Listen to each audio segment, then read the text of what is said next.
এই মুহূর্তে ফরিদপুরের করিমপুরে আছেন রিপোর্টার ধ্রুব ব্যানার্জি এবং বোয়ালমারীতে সঞ্জয় কর্মকার অভিজিৎ। প্রথমেই সরাসরি যাচ্ছি ধ্রুবর কাছে।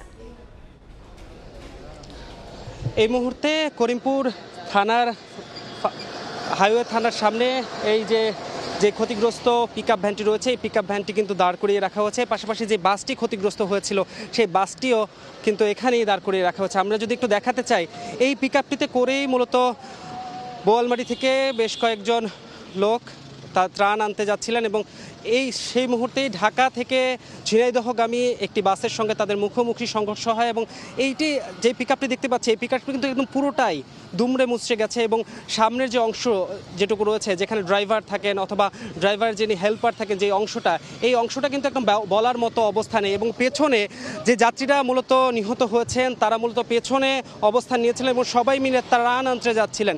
এবং আমরা যদি দেখি যে পেছনের অংশটাও কিন্তু একদম দুমড়ে মুচড়ে গেছে এবং এই জায়গা থেকে সংঘর্ষের পরেই আমরা যেটা প্রত্যক্ষদর্শীদের কাছ থেকে শুনতে পেরেছি যে পেছন থেকে তারা ছিটকে মূল সড়কে পড়ে যায় এবং সড়কে পড়ার পরই তাই যে নিহত যে দুর্ঘটনা, সেই ঘটনাটি ঘটে এবং এত প্রাণহানির ঘটনা ঘটেছে।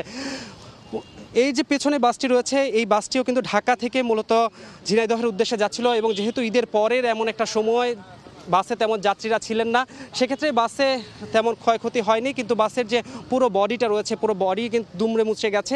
পাশাপাশি বাসের যে চালক রয়েছেন তিনি কিন্তু ঘটনার পর থেকেই পলাতক আছেন এবং আমরা এখানে যে বঙ্গবন্ধু শেখ মুজিবুর রহমান মেডিকেল রয়েছে সেখানে গিয়েছিলাম। সেখানকার যে লাশ হস্তান্তরের যে প্রক্রিয়া, সেই লাশ হস্তান্তরের প্রক্রিয়া কিন্তু ইতোমধ্যেই শেষ হয়েছে।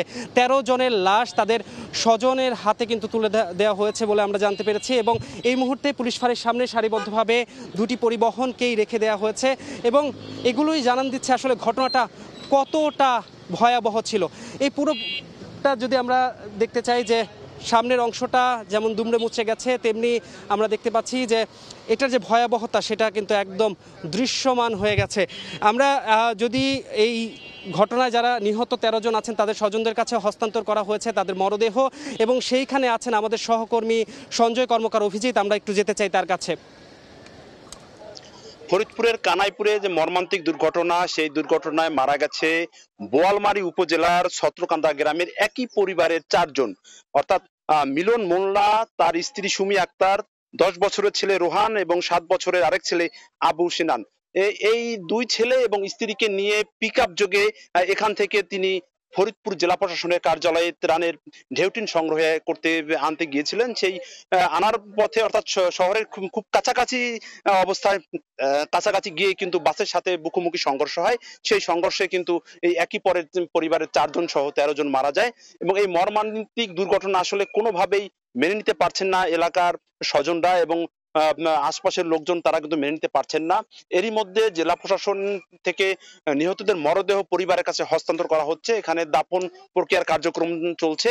জেলা প্রশাসন থেকে ঘোষণা করা হচ্ছে নিহতদের জন্য প্রত্যেকের জন্য 5 লাখ টাকা আর্থিক সহযোগিতা এবং যারা আহত হয়েছে তাদেরকে নগদ 3 লাখ টাকা সহযোগিতা করবে বলে জেলা প্রশাসন থেকে ঘোষণা দেওয়া হয়েছে।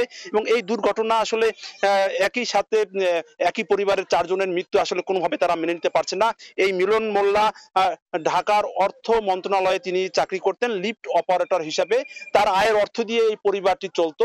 তিনি ঈদের ছুটিতে এই নিজ গ্রামের বাড়িতে আসেন এবং সেখানে কিন্তু 2 ছেলেকে নিয়ে এবং স্ত্রীকে নিয়ে কিন্তু তিনি ফরিদপুর জেলা শহরে তিনি যাচ্ছিলেন। তো তার মৃত্যুতে এলাকায় শোকের ছায়া নেমে এসেছে।